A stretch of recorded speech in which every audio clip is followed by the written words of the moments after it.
and welcome to the Rob Burgess Show. I'm, of course, your host, Rob Burgess.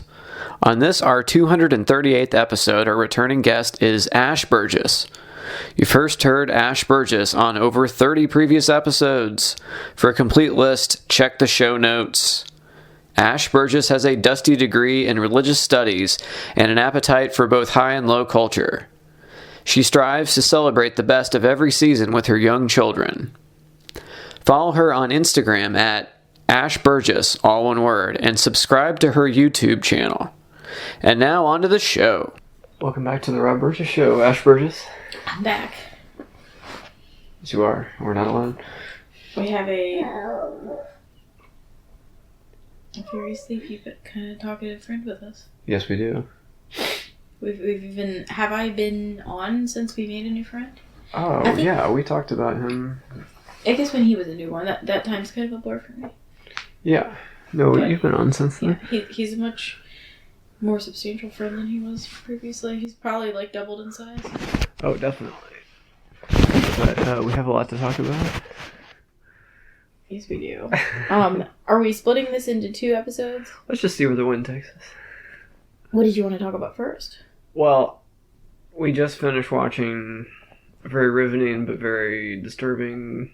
I mean, several documentaries, really, but, like, the most recent one, Love Has Won. Yes. I guess, as a preface, we should say, some of you who may be familiar with me probably know that my degree is in religious studies, so... And I did, take kind of a special interest, I guess, in 2 different areas. One of them was nascent Christianity, and the other one was in new religious movements, or, as, people often call them, cults. Which, I mean, I have feelings and thoughts about that word, but just, as a general intro into, like, what we're going to talk about. So I have kind of an academic background, as well as just, I've maintained a personal interest in the topic. Yeah. And so Love Has Won was a group that we actually had heard about. I think you brought them to my attention a few years ago, whenever kind of the big news about them kind of first broke. You, I think, did you show me a news story? Yes, and we should say, for anyone that doesn't want to know what happens... No, I don't You don't do spoiler alerts for news events? Well, it wouldn't be possible for us to talk about this without completely spoiling it. True. And I feel like either you heard the news about this already, and so totally already know the conclusion...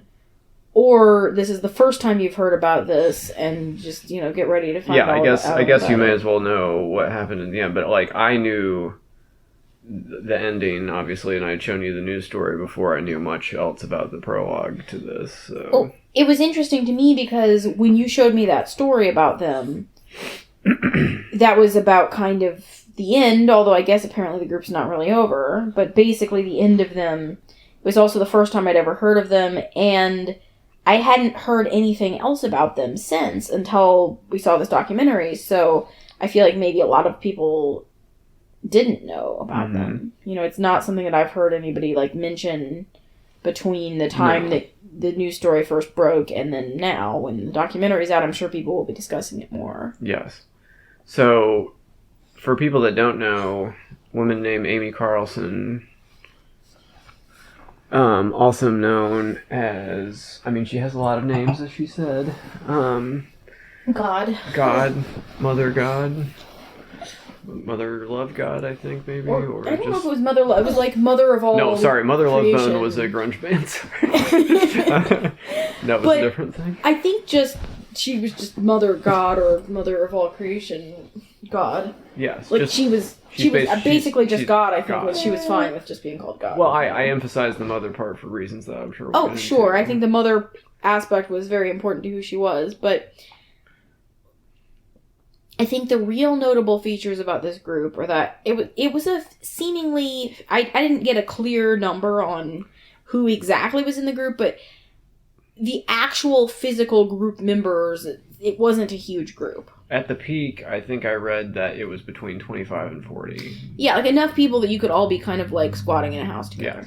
Yes. So it wasn't a large group, but there were a couple things about it that are super notable. First of all, as we've mentioned, the leader was a woman, although there are some issues with that we might delve into in a little bit. Mm-hmm. But still, it is uncommon. Mm-hmm. If you think about most new religious movements that careen out of control, generally we see a guy in power. Yes, that's a usual thing. So I thought that was kind of a notable, interesting feature. And then another notable feature is kind of, on the gruesome side. When we first, when this story first came to our attention, it was because the leader was deceased, mm-hmm. and that she was found, basically they refer to her as having been mummified. Just kind of the corpse was kept mm-hmm. kind of wrapped up. Yes. At, for a prolonged period of time at the home that, the group members were living in, mm-hmm. and had been kind of decorated. Mm-hmm. Like, there was, like, some sparkles, I think, painted on her eyes, Christmas and lights. She was wrapped up in Christmas lights. Yeah. So, just disturbing and bizarre. Mm-hmm. And I think that's what makes it notable is, not only was there this... Because, I'm sure there are lots of small, weird groups operating all over, mm-hmm. but the fact that this ended so gruesomely, although it didn't really end, because that's the interesting thing, is that apparently... And that was in 2021, so this has been a couple years now. But apparently at least several of the people from this still seem to, believe the things that they believed, mm-hmm. At its height. And also, they still seem like even the things that seem, pretty wild or maybe even delusional, they seem to still, be mm-hmm. fully committed to and still be operating in a similar fashion to how they were operating as a group, even though they've kind of gone off on their own. Like, there was a few of them that are still living, like, many of them are living together maybe as, like, a twosome. Like, a few mm-hmm. of them are roommates, a couple of them are kind of homeless and camping, but running a business together. A couple others are also still running another business together, all related to the original mm-hmm. business that they were doing, because that was one part of the group, is that it was a group that was also kind of a business in a way. Mm-hmm. They had several income streams. Yes. But going kind of back to the beginning.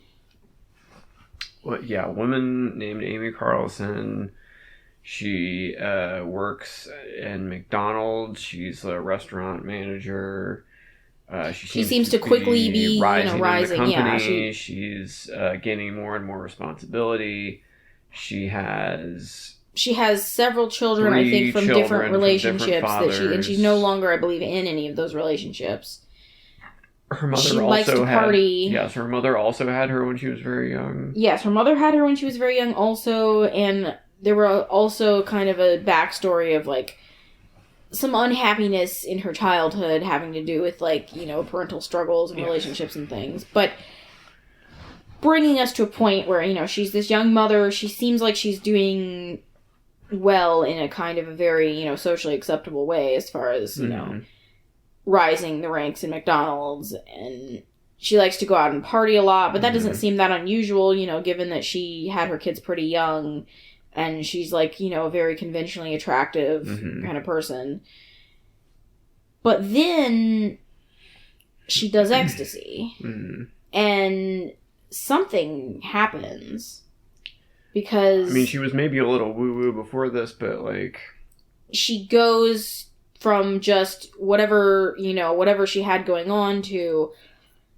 In kind of, I think, a quote from her, she says, that it was like, what is this wonderful feeling and why was this taken from me? Like, she saw the feeling of, doing, is it doing or being on? Is the correct terminology for when you're using the drugs. Oh, ecstasy? Yes, like, would you say doing ecstasy or would you say being ecstasy, I've never done ecstasy, but I've listened to enough songs. But I'm just asking if, like, rolling on ecstasy, okay. I think is what people say. So she's rolling on the ecstasy, and she feels like the state that she's in while she's on the ecstasy is the state of being that a person should be in all the time, mm-hmm. not that it's just the drugs, but that this is the actual true state that people should always be in. And from there, and there's more details that we'll kind of get in, scaffolding of this, but basically she then builds this group around just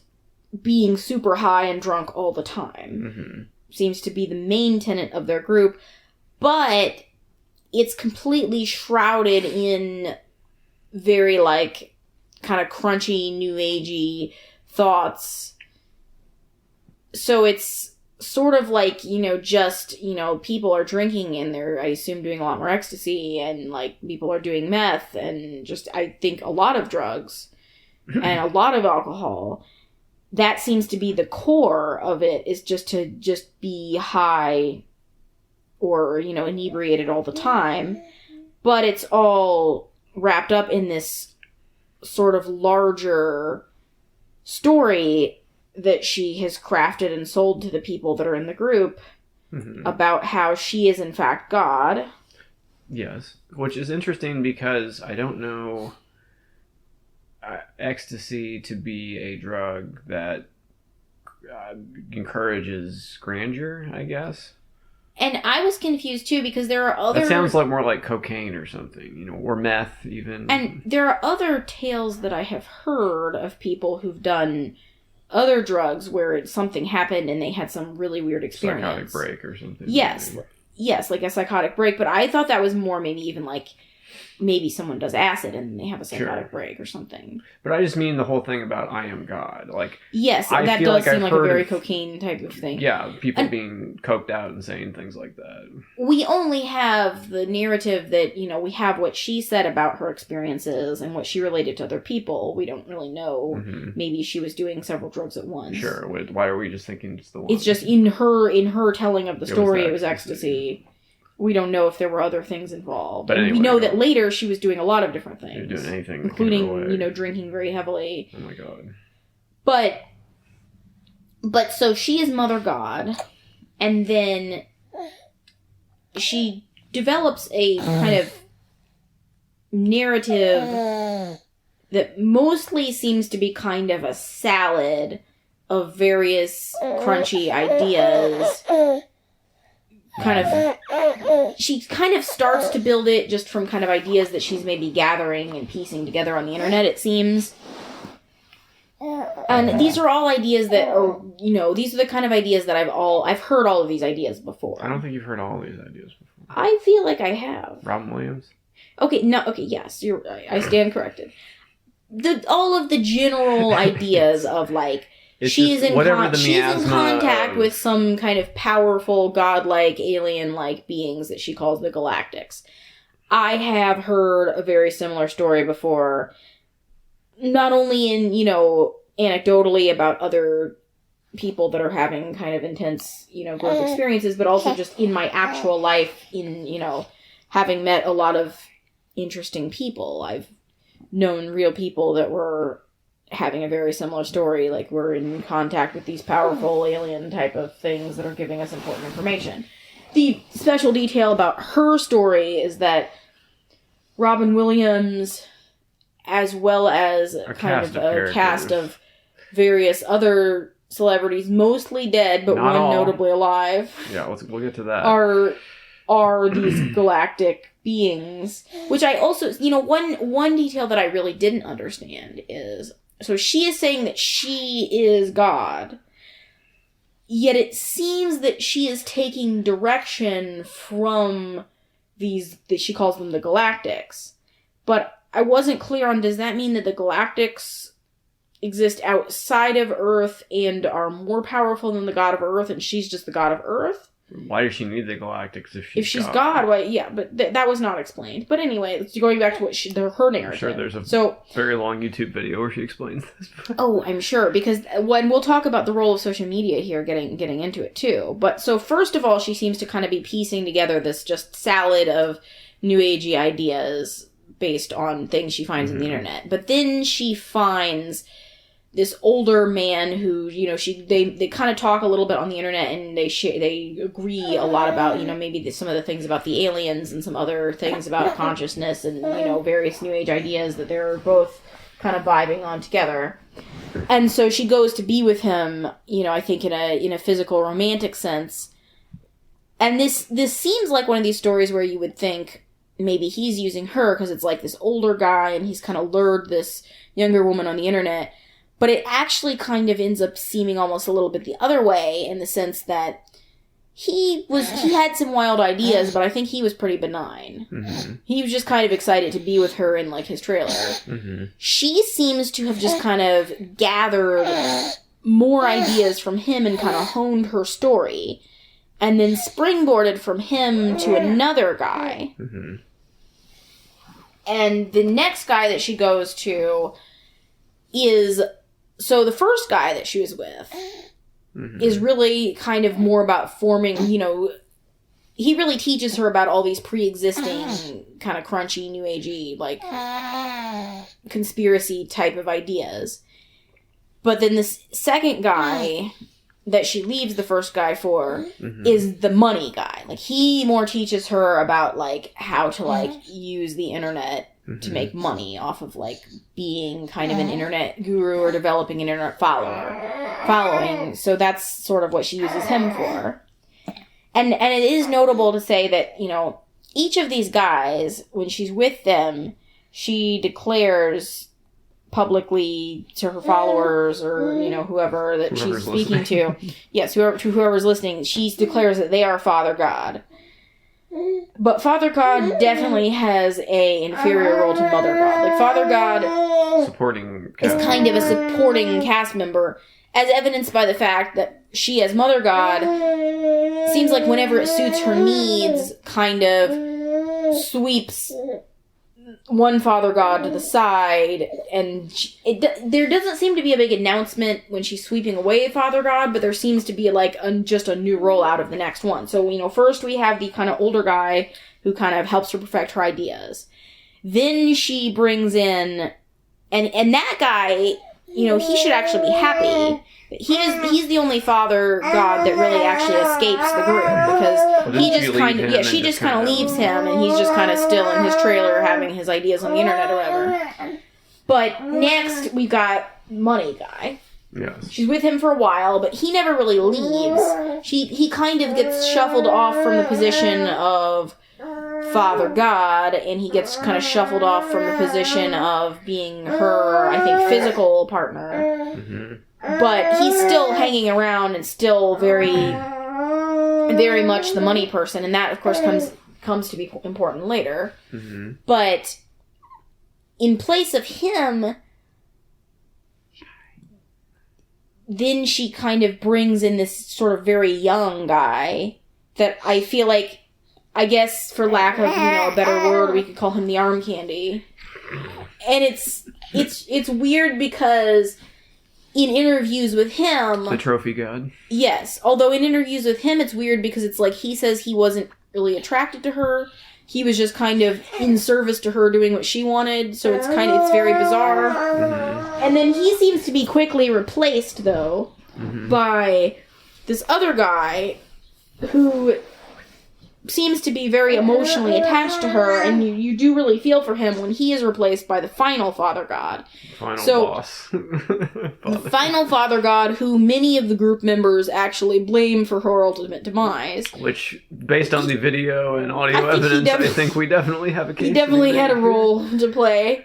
All I'm going to say is, in the more current day interviews, he is the only interviewed party that's still wearing, like, an ankle monitoring bracelet. Yeah.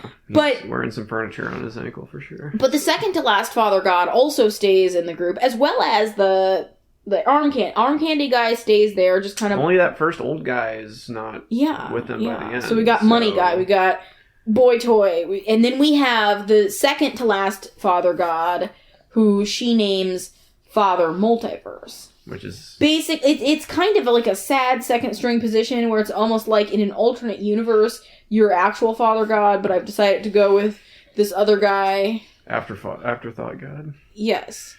Yeah, so that's kind of weird, and he's always kind of sadly hanging around, and he's definitely, like, taking orders more than he's, like, making decisions, but he is always there. Mm-hmm. So I definitely think he is still to blame. And that's what kind of brings me to an important point that I wanted to make sure to make, which is that while I did note going into this that I thought one of the interesting features about this group is that it is one of the few, like, woman-headed groups like this that I've encountered, it's kind of disappointing when you actually get into the details and you see that technically it was woman-headed, but I feel like there were a lot of guys, while they were playing a subservient role to her in a sense, many of these father gods, each in their own way, were kind of pulling the strings, and by the end, it was all them kind of puppeting her. Mm-hmm. And I think her agency was, like, diminishing rapidly, and it was really just these guys making various moves in the end. So it is kind of disappointing that while it seems like this is, like, this woman-run cult,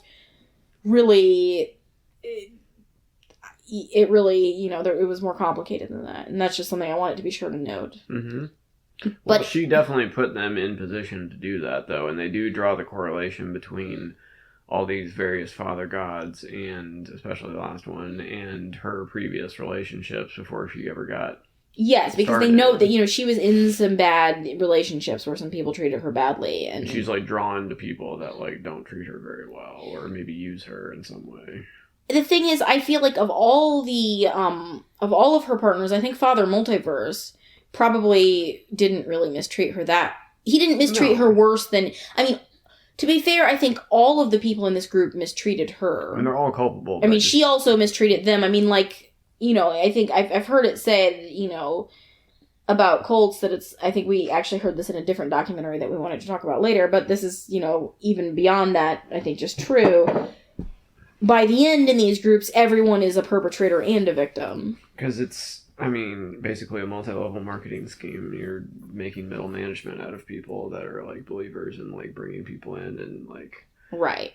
Still, I'm just saying, beyond the incredibly egregious crimes that he took part in, I did feel like Father Multiverse wasn't really abusing her, yes, you know, I did as maliciously. Feel sympathy for him in a way that I definitely didn't feel for...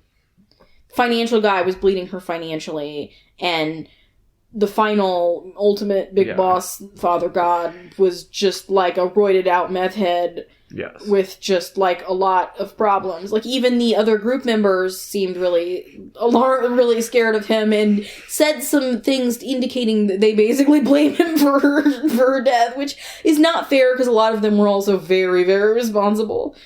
He definitely was the driving force there at the end, so I think we can definitely point the dirty end of the stick in his direction. So. Oh, we definitely can. But I mean, coming back to what you said about multi-level marketing, that's the thing too, is that this was kind of a business where they were selling just various things. I mean, they were trying to make money, you know, they had live streams, and they had people paying, they had, healing sessions that people would just pay various amounts of money for, sometimes a lot of money. Amazing.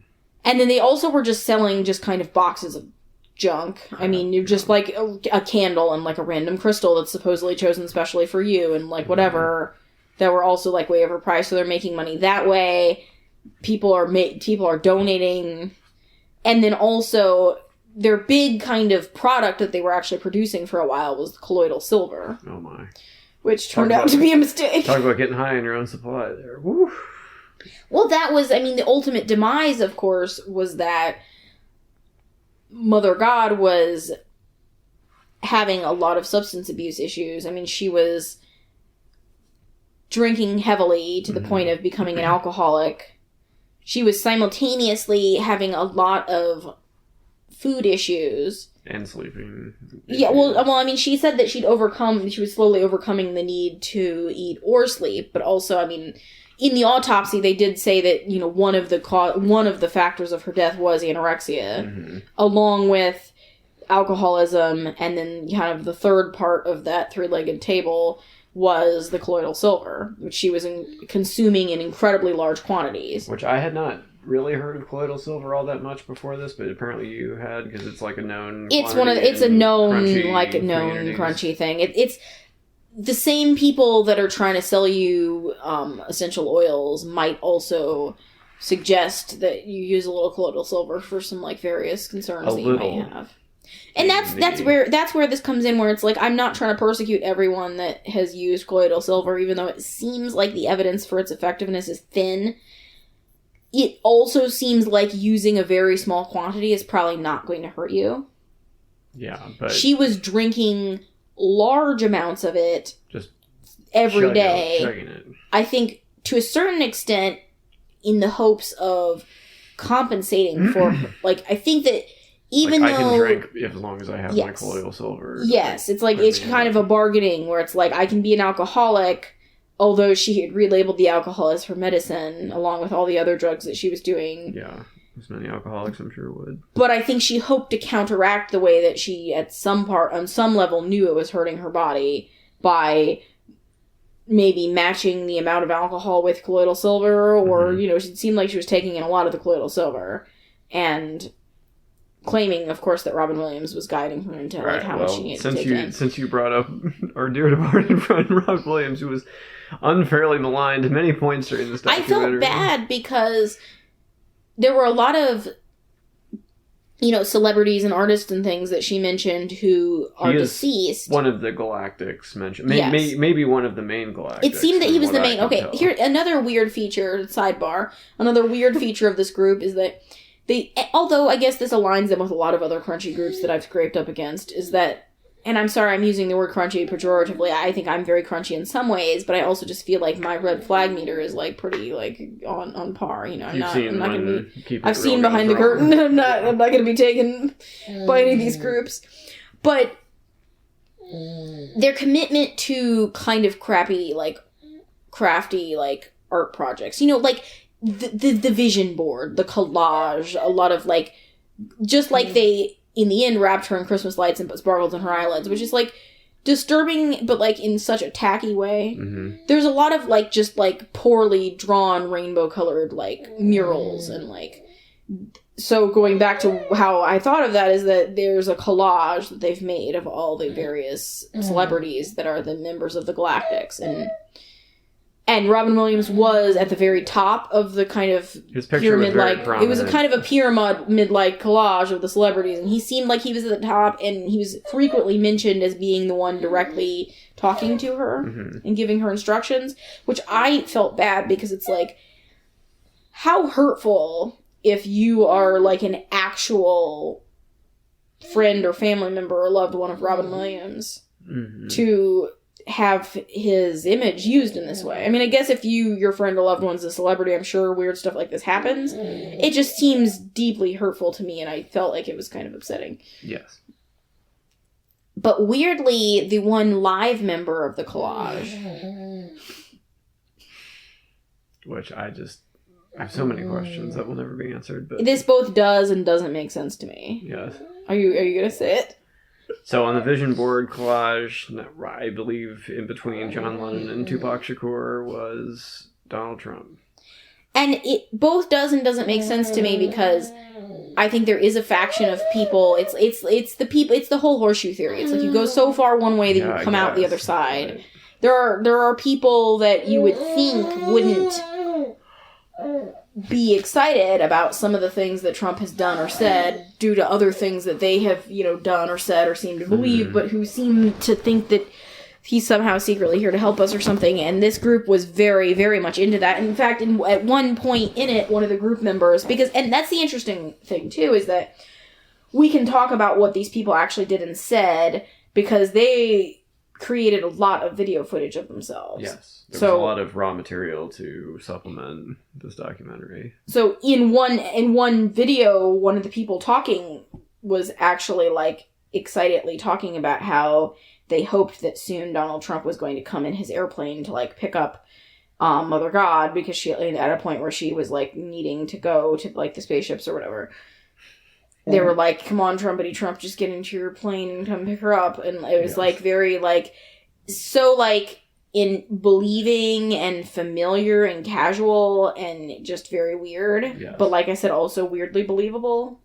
I mean, as weird, like I almost believe that more than I believe that Robin Williams is like coming. Although it is weird company, like it's a weird company to keep. It's like, it really are all these people really kicking it together? And also, why is he the one living member of this group?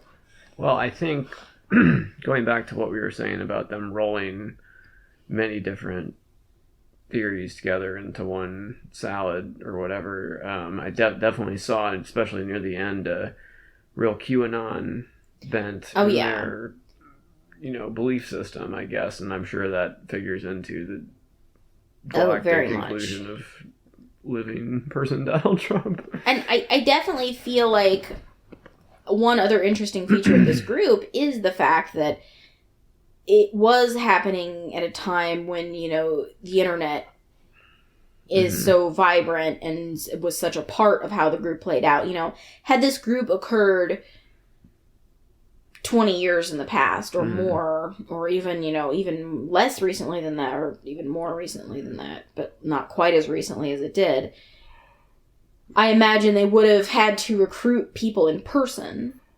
Yeah. But they were really putting people together on the internet. Like, she originally found the people that she hooked up with on the internet, and then as they built their business, they were doing their business over the internet. Like, all their various income streams were, either, doing healing on the internet, or having people donate money to them, or selling their products over the internet. And then they were also live streaming. And they were hoping to move towards, they talked about trying to move towards live streaming all the time.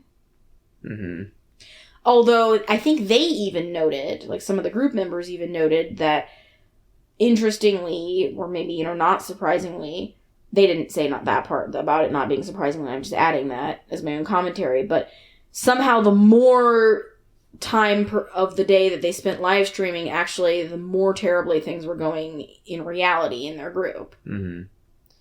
Because there might have been a window of time when things were sort of going okay in this group, in the sense that it was like people were pretty happy in the house where they were all kind of staying, and they had a lot of money coming in, like a surprising amount hundreds of thousands of dollars money coming in. Amazing. And people were joining the group, and they were, of course, love bombing people as they arrived, and people felt so welcome and excited and loved. And I think that was like a lot of the draw, beyond the just kind of, as one person said, I showed up and they offered me some shrooms, I think it was, but then it was like they were talking about how they just were consuming more of various things than they thought was safe or had ever seen before. And I think that was happening constantly. But also just the love bombing, I think, is what really gets people. But still, these are people that they were just kind of meeting on the internet, and these people were traveling to join them. Versus, it wasn't like they were having to go out and, like, dance on street corners to, like, lure people in, So I think that kind of changes the dynamic of the group a little bit in interesting ways. Definitely. And also just the fact that they were live streaming, so we do kind of know what happened, because we've seen a lot of views into what was going on. Even some very, things became increasingly unflattering.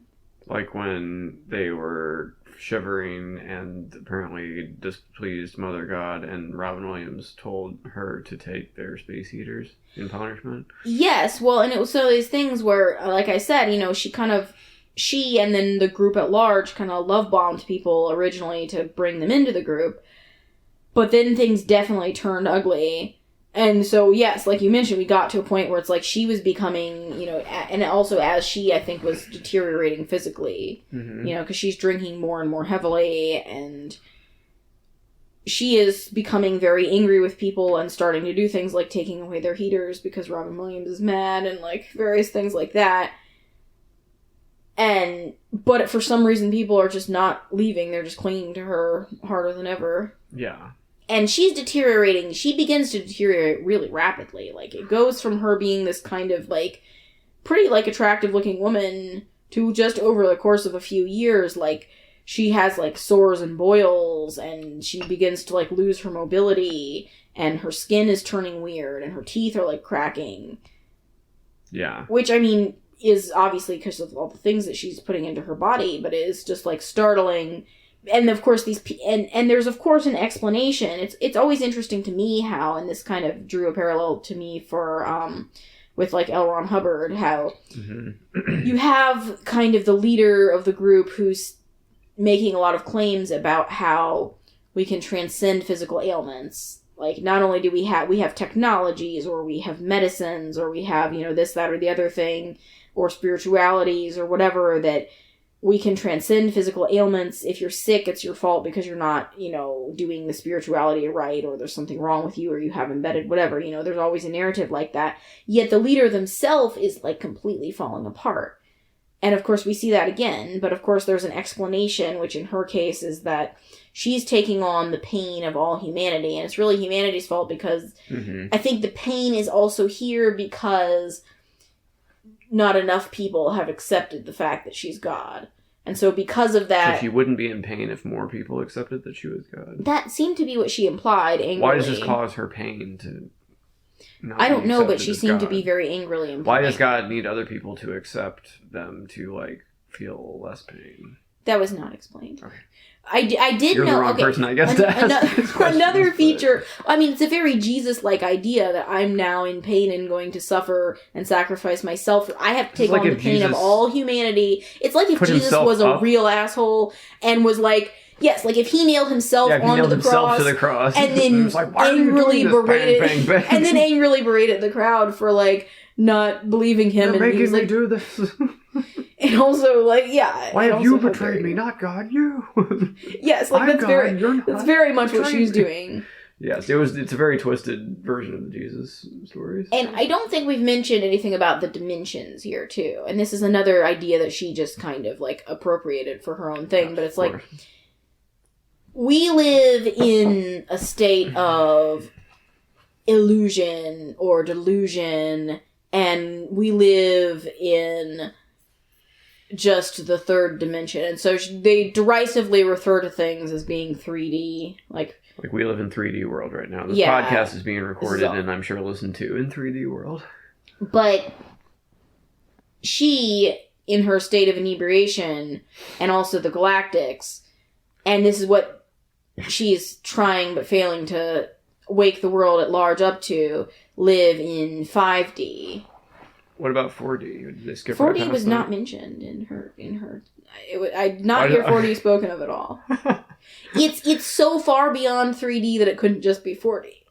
It has to be. It wouldn't be enough to be like things are slightly more dimensional. It's like this dimension is so beyond what you're perceiving in your world of illusion that you just can't even, you're not even capable of imagining what this would be like because there's so much more depth to the experience of the actual way that you should be living. They look down their nose at people living in 4D even.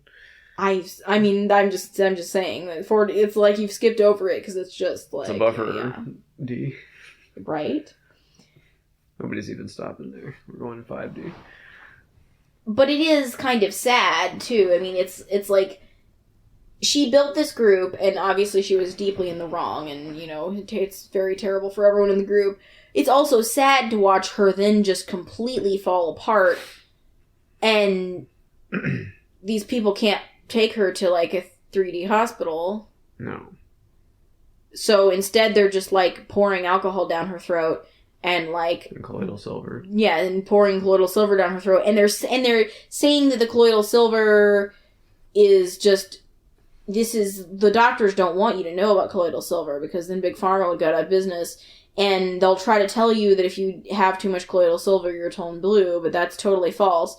And literally, as they're talking about this and selling the colloidal silver, which, to be fair, part of it might be the fact that they were making the silver themselves, and who knows if they were manufacturing it right. But she's like literally just doing it on that coffee table. But she's turning blue. She's turning violet. And it's so bad. And it's really sad to watch, even though she's so bad. Terrible. Yeah. She's also terrible in the way where she obviously desperately needs help. Mm-hmm. Like, and she has loved ones out in the 3D universe who are trying to help her. Yeah. But obviously she's completely shut them down. I mean, she abandoned her children, which, all things considered, is probably better for the children than if she had brought them into the situation. Although, let's take a slight detour to talk about the woman who thought it was a keen idea to bring her children into this house of insanity. And yes, there was a woman who brought children. Later burned down one of the residences when she was moved to burn the sage. She was moved to do some smudging, even though she was warned that they were in an extreme drought state. Okay, let's back up. So this group bounces from California to Hawaii to Colorado. They end up in. Yeah, and I would love to have the travel budget that these people. My goodness, I'd love to live in Colorado, California, or Hawaii. You know, the Galactics are telling me that we need to get on a plane and just rent some beachfront property in Hawaii right now. Right, exactly. But anyway. They end up in Colorado. They arrive there at the height of drought season. It hasn't rained in months. They're warned by a well-meaning, local locals reporter who sees them at a park smoking, and they're like, "Are you lighting something? You can't be lighting stuff here. You're gonna start a fire." And I think they think she's just being like uncool because it's like, man, you shouldn't smoke your weed here or something. Wrong? But really, she's literally like, please don't start a forest fire. And what happens later? Within, I assume, a shorter period of time, this one she's moved to do some sage smudging, and then it's just horrible. Like their entire house and like the surrounding brush like goes up in flames, and then they just boat away while the first responders are still there, like desperately trying to put the flames out. They literally just like get in their boat and like drive away while filming themselves, being like, "Oh man, the house had an accident." It's like, well, yeah, I love the passive language that is used by this person. It's like, what did she blame the Galactics? Or yes, like the Galactics were moving her to do some smudging, and then. So it's really Robin Williams' fault again. Not for Robin Williams. Robin Williams can't catch a break here.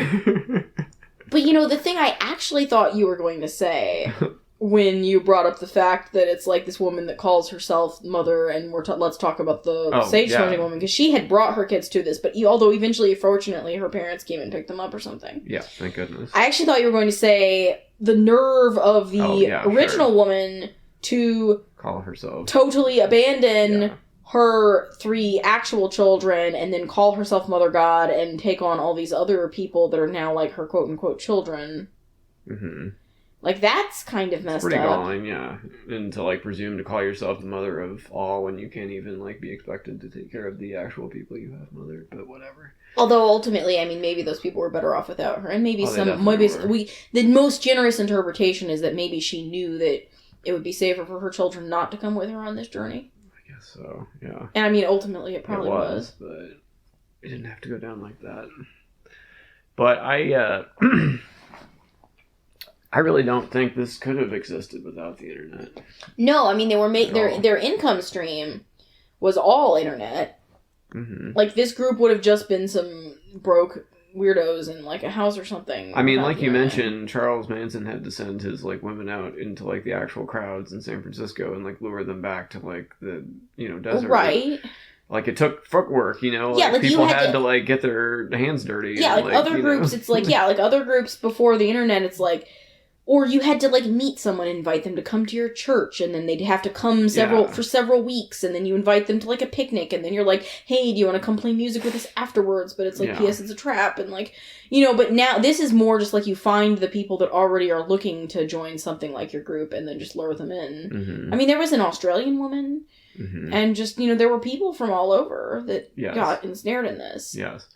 But I think something that I'm sure you have observed in these group scenarios is that as the final boss god proves, it's like there's really no vetting process for these type of groups when they get to a certain point, you know what I mean? Like once you get big enough, there's really no filtering process, and like anyone that wants to like force their way in, like I felt so bad for that one 65-year-old woman or whatever that like joined them, that was like the older woman, right? And she like obviously was just like there to like dance with like the flowers or whatever. Like, she seemed very like little ditzy but like well-meaning. She was like well-meaning. She was like still sort of trying to like take care of people. And then like, the meth head guy comes in and he's like making her listen to like Pantera and like because the final father god, it's like doing meth, and it's like this is not the vibe that she like was signing up for. I do feel like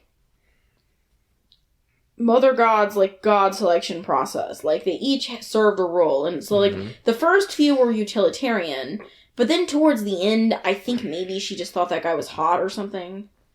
I mean, he wasn't like necessarily attractive, but he was the kind of person that like imposes their masculinity on people in a way that I think some people are attracted by. I guess. Do you see what I'm saying? Yeah, it doesn't do much. I mean, I'm not, even if I was gay, I'm not like really attracted to like scary methy, like abuser type people, I think. But like, there's a certain vibe that guy has. Do you know what I mean? Yes, like, so some people find that appealing. And I think that He fits the profile. Like, he was able to leverage whatever it was about his vibe that she found appealing. Mm-hmm. He was able to leverage that to get her to, like, accept him. And then it's like even the people in the group were like, this guy's so scary. They even tried to leave him behind at one point. They did. Because, like, he went on, like, some kind of, like, a meth bender where he, like, even had to, like, leave. Like, it was, like, even too much for their, like, little, like, house or whatever, so he'd, like, go, like, away for a few days. And then they just, like, I think they convinced her to move, and they all kind of drove away. They drove from Colorado to Oregon to try to, like, get away from him. But then he, like, somehow followed them. Then he found them, and they had to all be like, yay, you're here. And it was, like, I think her thing was, like... She was, like, love over meth. Yes, her thing was that she wanted to heal, like, fix him. Like, he would give up meth to be with her. And also... Because, I mean, I guess meth was even, like, a shade too far, even for her and her constant inebriation. Yes. But also, I think it was, like, she at some point said something about how, like, it was the fact that he embodies the demon and he looks the most unlovable because he's, like, the yin to her yang, and that, like, you're the most godlike when you're loving the person least deserving of love, and she's going to, like, physically prove that by, like, forcing this entire group to accept him as Father God and, like, her partner. Yes. Even though you're right, he's just, like, angrily, like, making them listen to, like, Pantera and, like... berating people and, like, breaking things. And everyone else is just, like, like... Yeah, I forgot the breaking things, yes. Yeah, he's just, like, he has a very, I don't know, like, I don't know if he was actually doing steroids, but he has, like, his entire personality is, like, a very roid ragey, like... Yes. Yeah, I feel like I've seen him traipsing around Grace Hudson Park and... Yeah, like, he's the guy, he's the person that's, like, on things, but in a way that has made them just completely toxic. Because there's other people that are deeply troubled and are, like, on things, and maybe it makes them shifty and dangerous in various ways, but there's still, like, a lot of love and humanity on the surface. And this is just not the case with him. Yeah. But it is sad how, so it ends with her just deteriorating down to just nothingness. It's like she's obviously dying for a prolonged period of time. Mm-hmm. And it just keeps getting worse and worse and worse. I get, like, when you're doing well, how it's like you can possibly sell the idea of don't trust Western medicine and you want to go to get sick, you go to a hospital, and you know what I mean? That kind of thinking. When you're literally on death's door, it's like... When it's like you've turned how blue could it possibly be worse and... than, like, what is happening now? Like, I know you don't believe in it, but, like, maybe just let's try it. You know what I mean? Let's try Western medicine one time, you know? But up until the very end, she clings to the idea that, or at least... No, I would actually, no, clings to isn't fair, because there were times when she was very low when she actually would say, maybe I'm not God and maybe I should go to the hospital. Mm-hmm. But then that, like, the meth guy. Yes, like, the final boss, Father God, would, like, talk her back into it. Or the financial guy. Yeah, because he wants to He was also, like, yes, rolling. so, like, he would, okay, cause there were a couple times where the people said that, like, some of the members of the group were even concerned enough that they were kind of, like, maybe trying to talk her down and be like, maybe we can just, you know. But then the financial guy, if it wasn't the financial guy, it would be Methy, Father God guy, would get her alone and they would just talk her back into the delusion, is basically how it sounded. Yeah. But yeah, it's like, she doesn't want to go to the hospital and she's just looking worse and worse, but she... Other than those moments where she would be, you know, maybe either you could say she was just very lucid in those moments, or just, you know, she was so weak that she was willing to, like, accept help. Mm-hmm. The rest of the time, she just continues with this idea that the galactic jet possibly, I don't know if it's going to be piloted by Donald Trump or if it's going to be Robin Williams or who's driving the jet, but it's coming to pick her up, and that she's dying, but she expects to kind of just her to be picked up. Like, she's going to be taken away in a spaceship. Mm-hmm. And they did have this whole thing where they're, like, seeing spaceships in clouds. Like, basically, anytime a cloud kind of is shaped like a spaceship, I guess, they're like, a spaceship is hiding in that cloud. Or the spaceship is the cloud. Yeah, I'm not sure. Or maybe I'm confusing this. I'm confusing it with that Nope movie. But it was kind of the same thing as far as the cloud that looks like a spaceship and then it turns out to be a spaceship. That cloud hasn't moved in whatever long. Of course, in their case, tragically, none of the clouds turned out to be a spaceship, at least in the sense of, coming to get her. Yeah, that was really sad to hear that one guy to be like, hey, come on. Like, he wanted... They desperately want... Like, that was the sad thing, is that these group members really did seem to, like, many of them seemed to just honestly... Believe. Like, they really thought the spaceship was coming... And they're becoming just increasingly distraught as the spaceship doesn't come for her as she deteriorates. And even after she's dead, that's I think why they panicked and didn't know what to do with her body also, is because they expected her and her body to be picked up by the spaceship. They weren't expecting her to leave her body. And so now they just have this body and they don't... And she never gave them, I think, instructions about what to do if she left her body. So they were all kind of just suddenly, even though, like I said, she was being puppeted by these other people, she was still kind of the heart of the situation in a way where all of these people just seem completely at loose ends. Like, they're just really thrown when she dies. Obviously, it's also really, really traumatic because they just really didn't think she was dying, even though I think the evidence that she was dying was incredibly clear, but they're so deep. So bad. She looked so bad that I was honestly surprised that she didn't die sooner, just from, like, the video footage of how bad she was looking for how long. But I think they were so deep in the illusion, or the delusion, that they still thought that she was just going to be picked up and taken away. They didn't know they were just going to be suddenly left with just an actual dead body. They didn't seem to have a game plan. They didn't have a game plan, so then they, like, took her camping in the woods for a while. Weren't they going to do a Viking funeral or something? I think that was one... Well, that's where it's like she didn't leave clear instructions what to do. That was like Father Multiverse's idea. Or it was just that side guy. What was that side ponytail guy's name? Oh, yeah. It wasn't one of the fathers. It was just like a side, higher up group member. I don't remember. But I think at one point he had gotten people to agree... No, not that guy. It was a different one. I can't remember his name. But slipping in my mind, but yeah. But I think so they were going to do the Viking funeral, but then I think final boss Father Meth God decided they couldn't do that.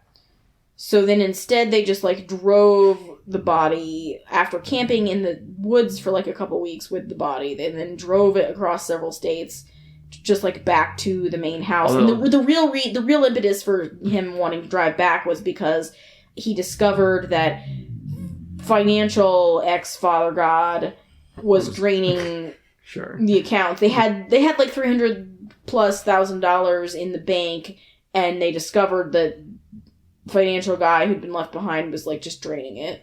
Yes. And of course it was all in his name, so it was easy for him to do, and he was just going to cut and run. Which I guess he gets to keep all the money. It was the bank accounts were in his name. I mean, I think legally. Yeah. They didn't have it like a legal recourse. No. And I'm sure there was just so much else going on. They just needed to like not be taken down for like her like manslaughter or whatever. But yeah, so I mean, so then they just drive back and they still have the body, and they just kind of like, I don't know if that's when they decorated her with the sparkles or like what exactly happened. I think yes. By the time they got back there, I think that's when that happened. Yes. But yes, so he. Financial guy, after draining all the accounts, goes to the police. Well, I think also he had not only had he finished draining the accounts, but yes, I think them showing up because he drains accounts. They show up with body. He then goes to police to make it look like he's the victim. Well, I mean, I think he's smart enough to know that like it's gonna look real bad if he just kind of keeps the body in the house. He has his money. Yes. And he knows he needs to like exit this. So so then he reports it to the police. He's like, these people, I didn't invite them. They're just staying at my house. Why are you here? Oh my, what's going on? Yeah, so then of course the police come and are just, I think, deeply, like, this is why I'm not a police officer, among other reasons. I don't want to have to show up somewhere and find someone in a mummified, like, in a sleeping bag with sparkles. And I'm sure there's much worse things that police have to find. But, like, I don't want to find a mummy, like, wrapped with, like, Christmas lights and sparkles and stuff. Like, it's just, please no. Yes, I'm sure much like being in the military, it's a lot of, like, very long, boring, mundane parts, and then just And the then worst just thing you've terrible ever happens. seen or could imagine. You know what I mean? Like, it's like you're pulling somebody over for having a broken taillight. You're picking up a dead deer off the road, and then it's like you go to a house and it's It's like, why? there's Would 5 anyone do beans. this? There's 5 beans here. Yes, that was the thing when the police kind of showed We up. have Because the they showed body up. I cam think they showed up and they footage. yes, which is it is fascinating to be able to see so much actual footage rather than. Yes. I love that as opposed to like when there's like dramatic reenactments of things Yeah. and you're like, did it happen like this? But no, it really happened like this. Like the police show up Yeah. and they're like, you know, they show up and kind of this. I think this is probably like a standard way you do like a welfare check or something. They're like, you know, who's at the house with you? Who's here? And the people are like, well, there are 5 beings. And I think that was Father Meth Daddy. yeah. And it just, from there, it just Yeah. kind of really goes down. Although, whose children were there at that time? They said a child, but, you know, I think I actually realized later when he said 5 beings and a child, when the child he was referring to was Mother God. Oh. Because remember in the end after... So you're saying there were no children there at the end? After she died... Sure. No, I thought I read that there were children in the house. That was what I thought, but then I think he might have been referring to her because... You might be right.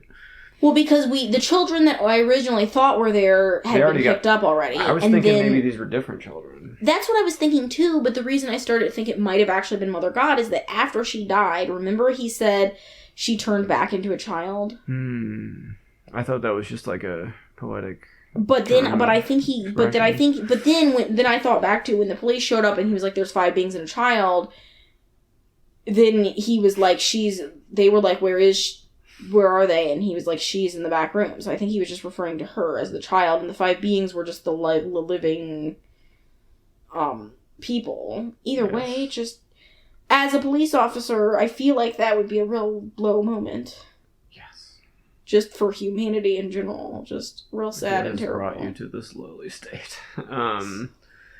Yeah, just to find someone mummified in a sleeping bag covered with Christmas tree lights. I think it's the juxtaposition of the gravity of, like, a dead body and the, like,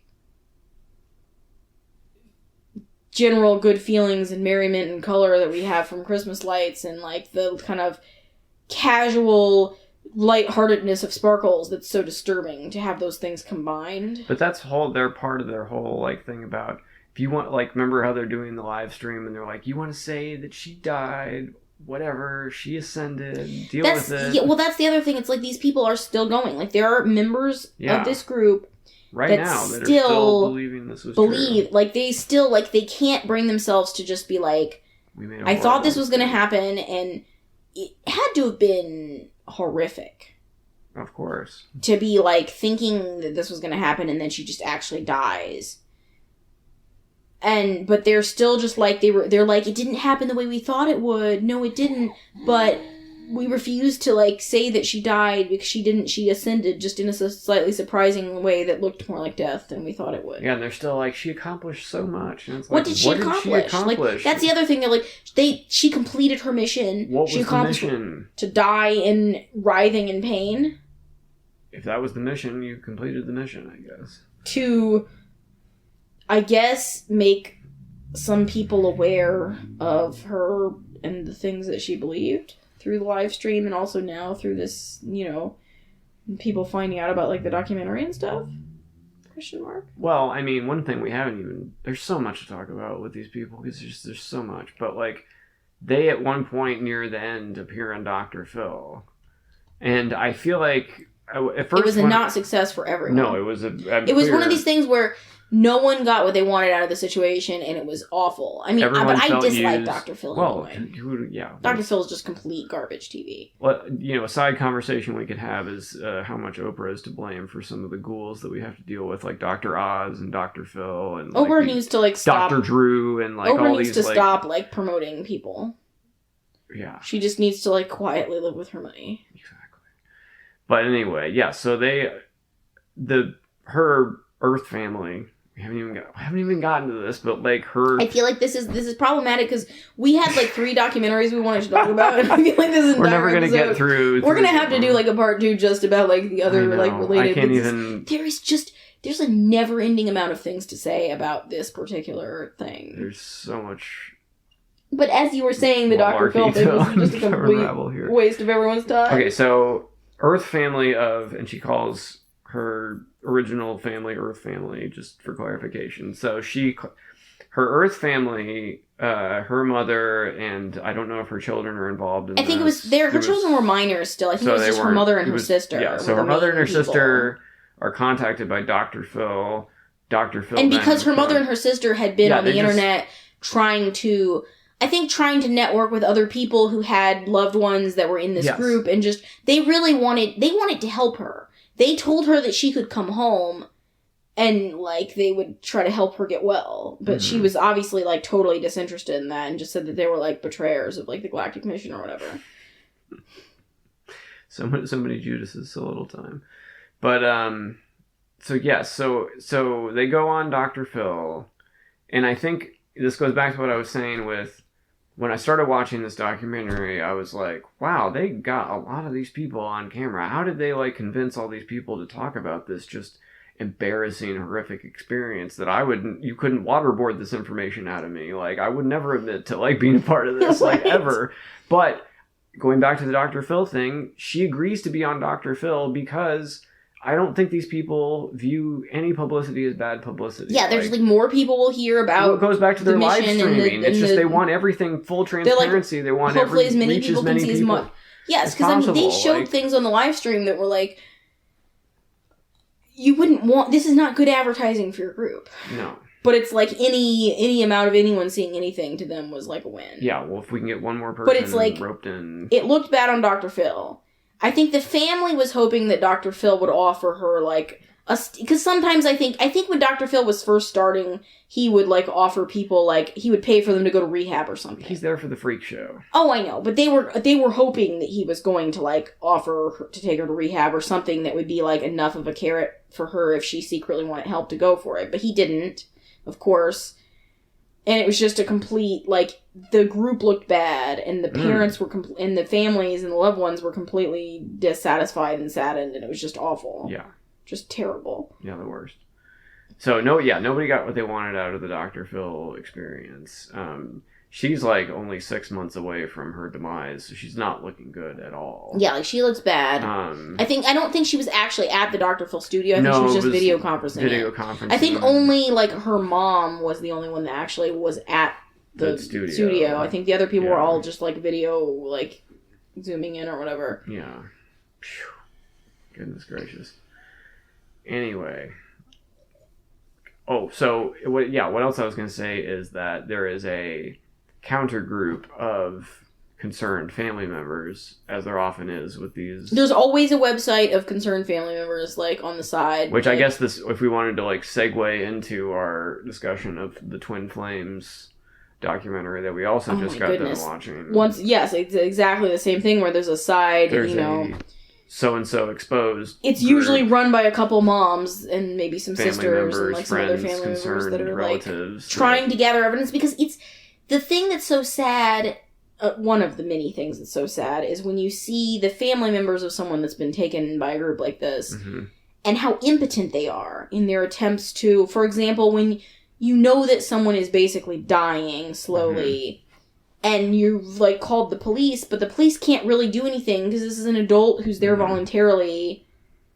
The police might do, like, a well check, and it's like, unless they see, like, a lot of cocaine out on the table or something, it's like they're not going to do anything. That's cocaine. It's just, so it's one of these things where it's so sad because the family members are trying to, like, gather enough evidence that someone will take them seriously and, like, rescue their family member before it's too late, and they just never are able to, like, do enough to, like, get their loved ones out. And it's just, it's awful.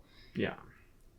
But, I mean, did you want to segue into talking about Twin Flames, or was there more to say about this? Is there anything else to say about this?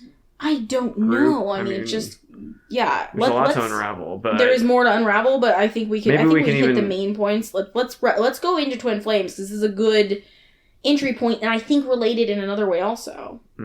Not just in the sense that, like we said, that there's, the group of concerned family members, like, meeting on the internet to try to take them down or to get their loved ones out, they actually mentioned twin flames in this original thing. The concept, not the group. The concept... I've never heard... Have you heard of this concept I had not really heard of this concept I was not aware of this. But they mentioned it, you know, in the documentary we're just now talking about, they mentioned it as having to do with perhaps this kind of explains part of what we were talking about. Perhaps this kind of explains somewhat what we were talking about how she's with that, you know, the final father God, and he's so awful, but she, like, insists on shoehorning him into the group, because I think she said that he was her twin flame, and that's why they, like, had to be together. The idea of twin flames is that you're two souls in one body, and so we also recently watched the documentary. Was it called Twin Flames? Yes, probably. And this was a group that I had not heard of before, and I was shook. Another internet-based cult. They did have a live meetup or two. They did. The live meetup seemed kind of not well attended. It's like a small side room in like a hotel. It's like a Holiday Inn conference room. You got like 50 people. Like you can fill the front room. It was kind of actually very disappointing how few people they got. Really, yeah. But they did damage a lot of people's lives in surprising and horrific. Still going out there. Like apparently they're still accepting new. Okay, so Twin Flames seems to be a couple that are kind of spearheading the whole thing. I don't remember their names. I don't remember their names either. Yeah, it doesn't matter. But we've got like Twin Flames guy and Twin Flames lady, and Mother God and Father God. They do not refer to themselves as God, though. No, but like they just are. They just claim that they are Twin Flames. They're directing these people's lives, though. And it's interesting in the sense that this is one of the first groups that I've seen that kind of started as like. It's of course we've got the MLM aspect because all of these groups now are like internet based MLMs basically. But the thing that's interesting about this is that it's kind of like a dating and love help. Like it's like you're lonely and you're looking for a partner, and that's kind of an interesting entry point. But then it just becomes an entire lifestyle of despair, and I'm actually shocked at the lengths that these people have sucked people into, because it's like, okay, it starts out where it's just like, okay, this couple says that they are twin flames, and that if when you're in a relationship with your twin flame, of course they make a lot of claims about how your life will be better in all these ways, and you know, your sex life's going to be banging, and you're just going to be so alive, and things are going to be so great, and et cetera, et cetera. And, you know, buy our e-courses so you can learn how to find your own twin flame. But then it gets so weird and so dark so fast, because it seems like basically what happens is that they find a couple couples that they kind of put together within this universe, and just they then say that they somehow have this special power to identify when someone is your twin flame. And so they're like, you and this random person that you happen to be with are twin flames. This is proof of our success. Well, yes, in this... Sorry, go on. The way that it's a multi-level marketing scheme is that you, much like many of these other, like, you know, internet, like, it's a trap kind of groups, you pay to take classes on how to then trap other people into paying you to take classes. So classes on how to teach classes. Yes, which, I mean, all of these traps are. It's like, you're going to take a course on how to sell courses.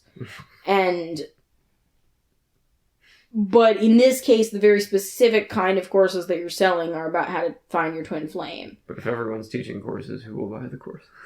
Because you have to, even while you're teaching the courses, you simultaneously have to continue buying more courses to continue teaching the courses. The shape that we're drawing around, this is pyramidical. Suspicious. But, so the thing is that of course they need to be like, well, these people are twin flames, this proves that our method works. But they seem to just kind of arbitrarily pick this random couple and just say that they're twin flames. Well, and so they make these very... I feel like when people first started coming to them, it was they were like, the person you're with my is your boyfriend twin flame. And it's like, he's your twin flame. He's not being responsive, or this guy at work who doesn't seem interested in me, but I'm interested in him. And they're like, well, he's your twin flame. You need to go. And so don't let anything stop you. And it's like... They basically pressure people into becoming stalkers, basically. Yes, one woman actually was like arrested yes, for like stalking. Like she like went to jail and yes. like she like suffered like huge consequences. Like she was fired from her job. Like all kinds of horrible things have happened. Mm-hmm. Another person is with this like super abusive guy, and she like can't leave him. Well, he's a twin flame. How can you leave your twin flame, right? And it's her fault that he has like obviously like some severe mental things going on, because maybe if she just loved him harder, he would be like magically healed. But was this the guy that she randomly met on? This is the guy who sent her a message. Okay. Yes. So the one woman, like, this guy sends her a message, and she's creeped out by it. But then they tell her that she, like, has to be with him. And she's, like, shaking and crying. Mm-hmm. But, like, they're, like, pressuring her so hard that she, like, has to be with this guy. So, it already seems very terrible, right? But it gets so much worse. Mm-hmm. I don't want to forget this, so I'm just going to say okay. I do want to talk about how after the Dr. Phil thing with Mother God, she I think, stepped into a little bit of a cultural kerfuffle that she didn't really expect when she proclaimed herself to be the Hawaiian. And I meant to bring that up too, because I was gonna say, after the thing that I said about how she abandons her actual children, she then also claims to be like a really important Hawaiian goddess when they're living in Hawaii. I wasn't really familiar with this goddess, but like apparently it's very. Like the Hawaiian people seemed pretty offended. They were furious. The natives to the point that she was pleased. Driven from Hawaii. Like they got people. The mayor came over to the house apparently and was like, "Leave." Like no, it was really bad. I mean, it's just like it's this white woman. I mean, it's a blue step woman beyond, comes in and tells you that she's appropriation. Oh, it's way worse than cultural. I mean, cultural domination, if anything. You know? Yeah, it's like a person from outside your culture shows up. And there's already, I think, tension between, Hawaiian natives and, like, tourists and white people and, people moving to Hawaii from outside. Mm-hmm. But this woman shows up and then just proclaims that she is their goddess. They were not happy. And they shut that down. They were just like, no. Yeah, they were over that. Like, no, bitch, no. Like... They broke some windows. There was some threats made. Yeah, She was ousted. Bad. Anyway, going back to the Twin Flames. I just wanted So already it seems like, the people in this group are miserable. Yes. And they're all being, like, pressured to be in these relationships that are terrible for them. Mm-hmm. And, even, like, just the indignity. But then it's like there's a problem because obviously there's more women in the group than men. Uh-huh. And where you kind of think it's going, because most of these groups go in the direction where it's like, okay, so men will have multiple wives, or maybe the group leader will just start kind of doing everybody.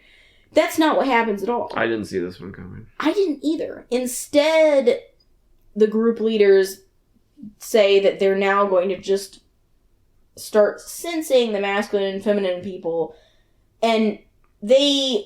Apparently you have no choice in the matter either. If they decide you're a masculine energy, you just are. And if they decide you're a feminine energy, you are. And the interesting thing, too, is that it's like... They seem like simultaneously to be... They're not into, like...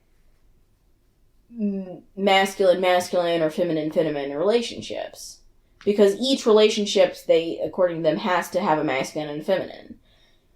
But they see no problem with pressuring people to just become a masculine or feminine against their will. So it's like, you could be a guy, and they're just like, we think you're more of a feminine energy, and so now you're just going to be with this other guy, even though you're not interested in men, or you weren't before. Mm-hmm. Your energies will be attracted to each other. Mm-hmm. So a lot of what we have, though, is, like, they've put two women together and just, like, told one of the women that you're the masculine, and you have, like, a spirit penis, so you can, like, be with this woman who previously was only... Yes. Yeah. So it's, like, a woman who previously only wanted to be with, like, a man, and another woman who previously also wanted to be with a man...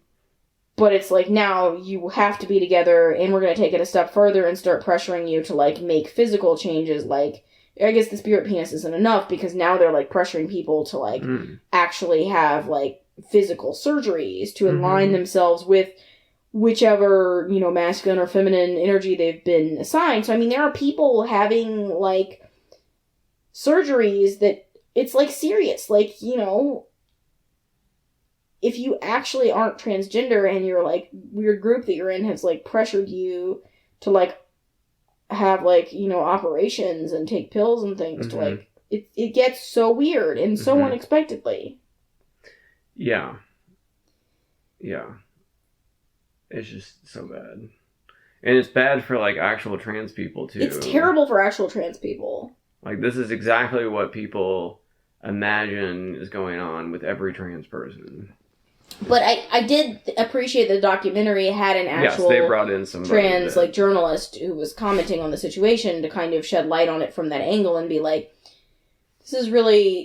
what's happening in this group is really atrocious and not at all representative of, like, more, like, regular actual trans people's experience. Like, these aren't trans people. These are people that are just being experimented on and pressured into transforming themselves by the weird group that they're in. Not because of who they actually feel like they are inside, which is kind of the opposite of trans. Like, it's not, these people aren't changing because this is who they truly are inside. These people are just changing because someone outside of them is telling them they need to conform to this idea. Yeah. Well, I mean, a lot of this stuff is really frustrating because I think that there are absolutely legitimately trans people in the world, and this is, like, every conservative, like, fever dream of, like, what this is going on. Like, they're being pressured into this. They don't have any agency. Somebody's telling them that this is, like, a good idea. And... No, it's terrible because, yeah, I hate that I have to preface this by saying, like, I am absolutely not saying anything bad about, like, actual trans people.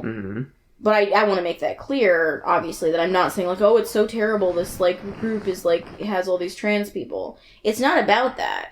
It's like this group is, like, weirdly manipulating people into trying to conform to this idea of who their twin flame is and, like, taking it so incredibly far. Just because their, like, ideas initially didn't work out, and this is what they have, like, led themselves to, like, start telling people, is that, like, you have to start, like, pairing off with the people inside the group because we're not having a high success rate with you, like, stalking random people or, like, mashing you together because with like, the problem is the random people don't always get let into the group, so it's easier to take two people that are already in the group and then just force them to be together. Mush them together, you know, whatever it takes. And it's particularly disturbing too because it's weird.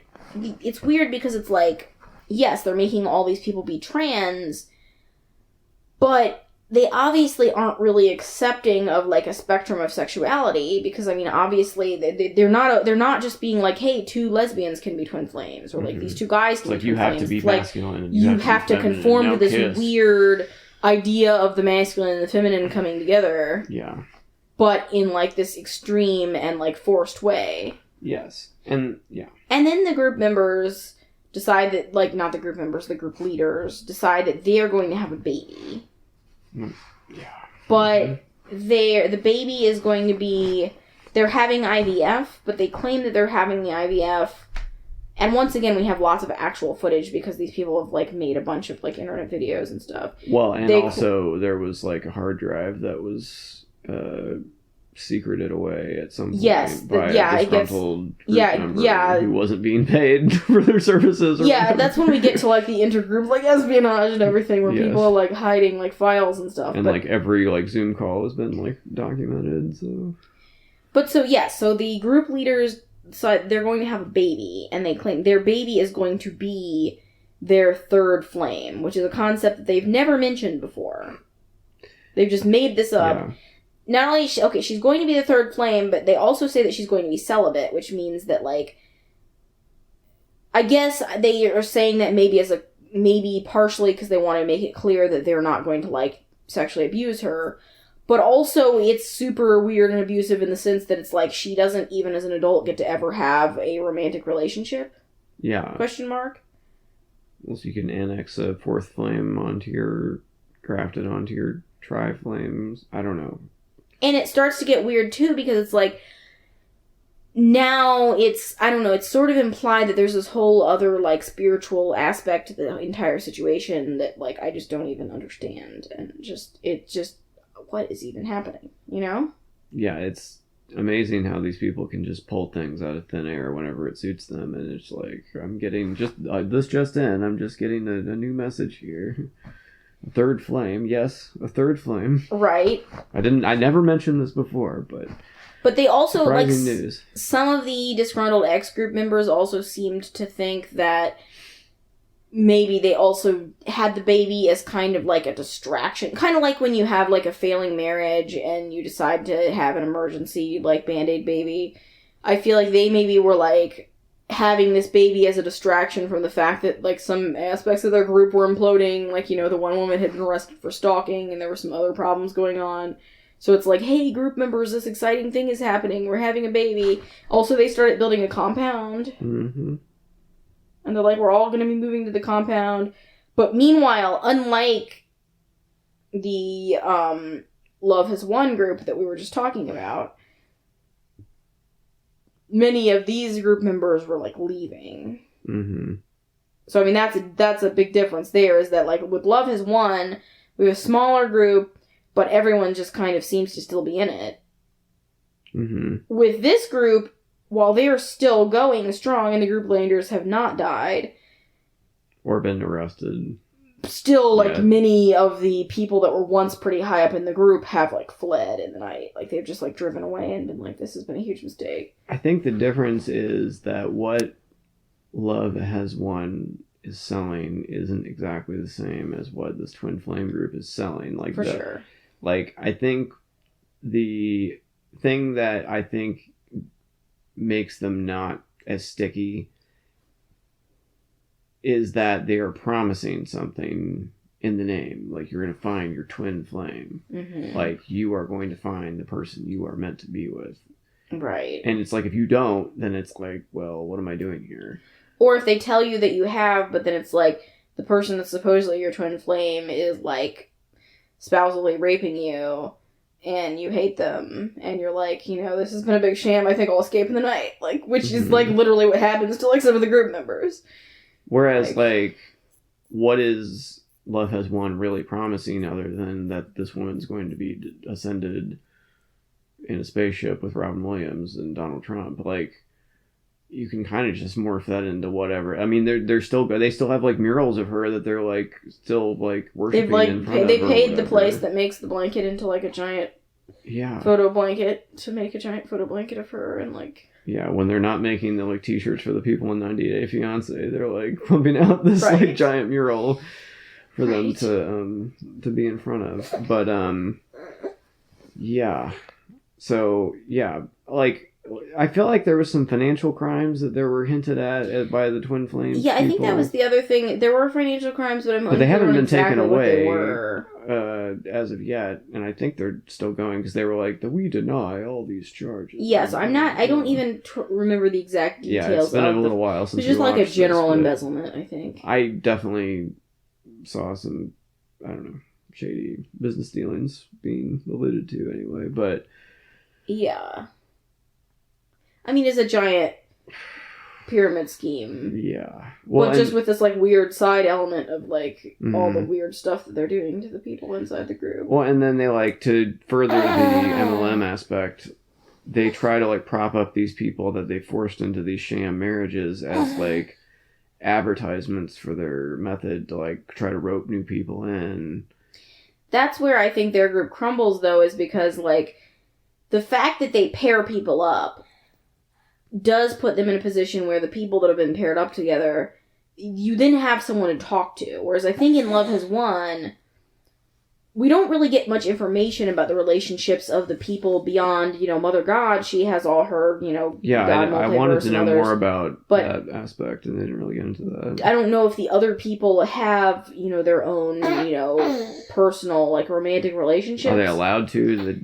Or are they just so busy, like, taking care of her? Because, I mean, they're, like, combing her hair and washing her feet and stuff all day. So. Writing down every every time she drinks, like, the colloidal silver and everything that Robin Williams says. So I don't know if they had time for personal relationships, but one thing that personal relationships bring about is that you have someone to talk to, even if you and that person have tension between you, you still might form an alliance in a way. Like, because, I mean, one of the higher-up people in the group who eventually left, it was, like, her and the guy that she'd been paired with, who did not work out as a couple, they still left together and took her sister with them. Like, they still were able, like, even though they, I think, had a terrible relationship and didn't like each other as partners, they were still together enough that they were able to talk about it and be like, this is really awful, and we need to just leave. Let's, like, drive to, like, whatever state, pick your sister up, and then let's just all leave together.